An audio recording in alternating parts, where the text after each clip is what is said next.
What's going on, guys? Welcome back to the channel. I'm Lakota, and today we're going to find out what famous cartoon characters would look like if they were drawn by my hand in my style on my own time.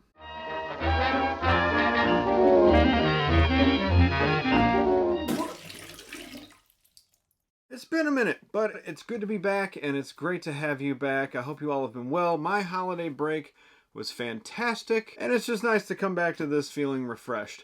I know that the algorithm doesn't like when people take breaks from their channels, but you know what? Who cares? This isn't real life. This is internet life. And although internet life can be fun, it also has this slow, unpleasant sucking effect on your soul. Soul don't like to be sucked. We're gonna jump right into it, folks. Today, I want to draw some cartoon characters. Before the new year, I took to the internet and asked what cartoon characters you guys would like to see me recreate in my style, and the internet responded. I received an incredible amount of suggestions, so many that there was like no way that I was going to be able to do them all, so I just had to pick out the ones that I liked the best. But don't worry, there will be other cartoon character videos, I promise. As long as this video does well. Now, normally when I am asked to recreate something, I'm asked to recreate it to be weird or monstrous and slimy, but I didn't want to do that for this video. I wanted to actually play around with the original concept of the character and just put my own little style into it, my own little twist, if you will. So I picked out 5 cartoon characters that you guys suggested, and we're gonna see what the heck I can do with them. Let's begin.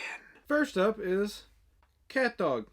I've been asked multiple times to do up versions of CatDog, but I've never done them because just in general, I've never done fan art. It's not been one of the things that I do. But a lot of people have asked me to do versions of CatDog, some of them inappropriate, most of them inappropriate. CatDog was a Nickelodeon cartoon that first aired in 1998, starring the voice talents of Tom Kenny, who would later go on to voice everyone's favorite ocean-dwelling cleaning product, and Jim Cummings, who's been the voice behind literal hundreds of beloved roles during his career, such as Darkwing Duck, Winnie the Pooh, and even Tigger. The show is about a cat and a dog, except for their conjoined twins connected in the midsection, and for me, it sort of kind of was the beginning of the collapse of Nickelodeon's cartoon golden age.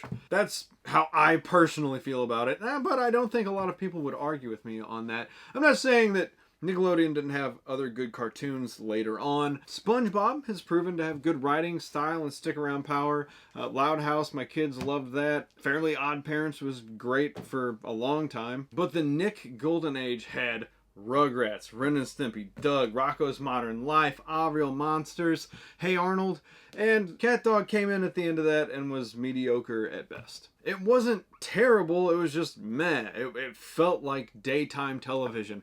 I've never once asked somebody what their favorite cartoon was and had them reply with CatDog. It just did not seem to have the same jazz quality as these other cartoons from the golden era, and to be honest, I don't think many of cartoons have. That's probably nostalgia speaking, but like, don't get me wrong, there's a lot of good cartoons out there. There's even good cartoons on Nickelodeon.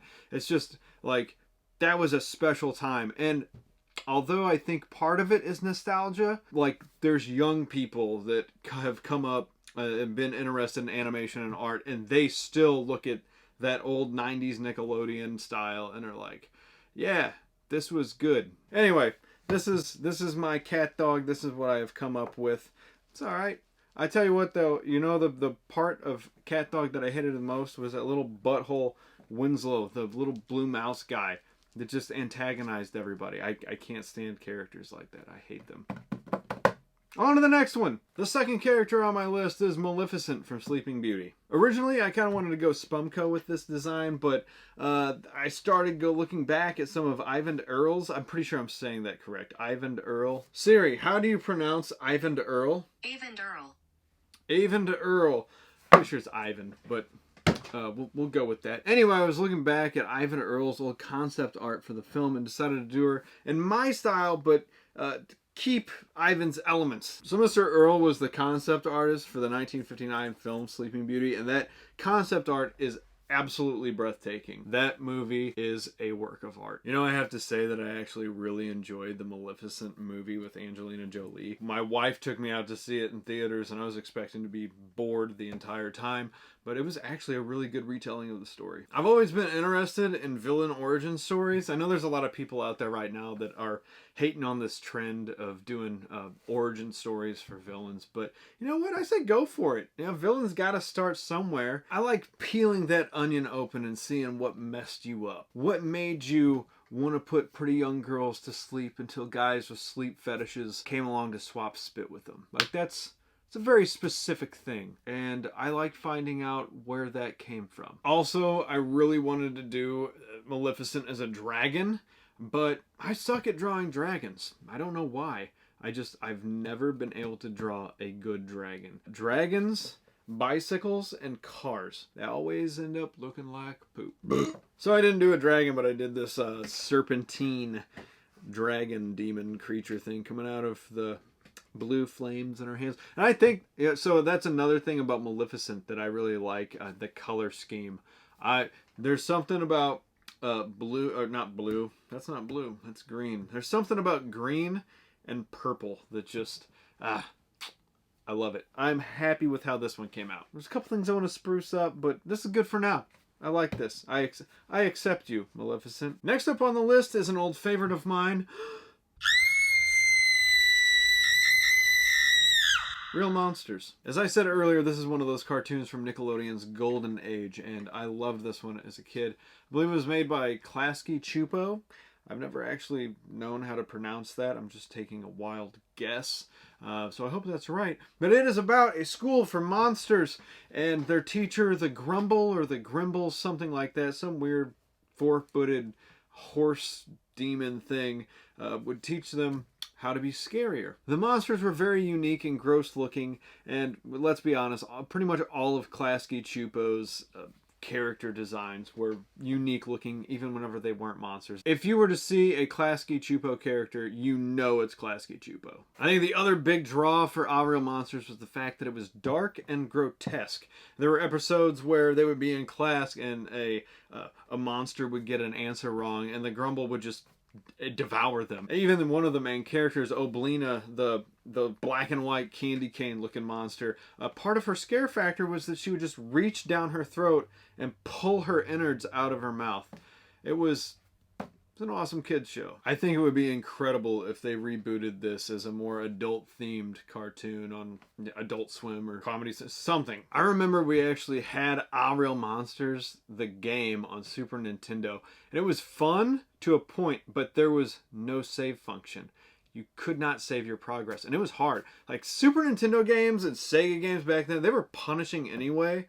So why would you even release a game that didn't have a save function? It just seems like a bad move. Could you imagine playing Dark Souls and not being able to save your progress? Tell you what's not bad, this here rendition of Real Monsters in my style. At least I don't think so. I'm pretty happy with it. I really like Ickis. Ickis is the little rabbit guy. I like how he turned out. The other two just look like they did in the cartoon, in all honesty. But yeah, I really like how Ickis turned out. And I like the way the lettering turned out too. Let me know what you think in the comments. Moving on. Cartoon character number 4 is Garfield, and I broke my own rule for this and decided to draw him weird and grotesque because there's only so much that you can do with a lumpy orange cat. I wanted to make him really, really fat. Like, problematically large. Past the point of using body positivity as an excuse to openly being a burden to those close to him. My son even suggested a marinara or cheese IV. I loved the Garfield comic growing up. It was actually a pretty big part of my life. I've never got into comics. I wasn't into comic books with Marvel stuff and DC stuff. But I loved the Sunday paper comics. However, I hated the cartoon. This is going to sound so picky and particular, but the one thing that drove me nuts was that Garfield would talk, but his mouth wouldn't move. I know now that we were supposed to be hearing his thoughts and that he wasn't actually talking, but I could not accept that as a child. And what made it worse was there was that Barnyard Friend segment in between the Garfield segments, but when they talked, their mouths moved. Despicable. That being said, I did love the comic. The comic was great. I used to have the entire collection but I lost them all in a basement flood. So now that's something that you know. My thoughts on my Garfield is that it was fun. It was a fun little project to do. I liked it. I liked how gross it turned out. It's really sort of like he reminds me of Pizza the Hut from Spaceballs. Yeah, I like it. Almost done.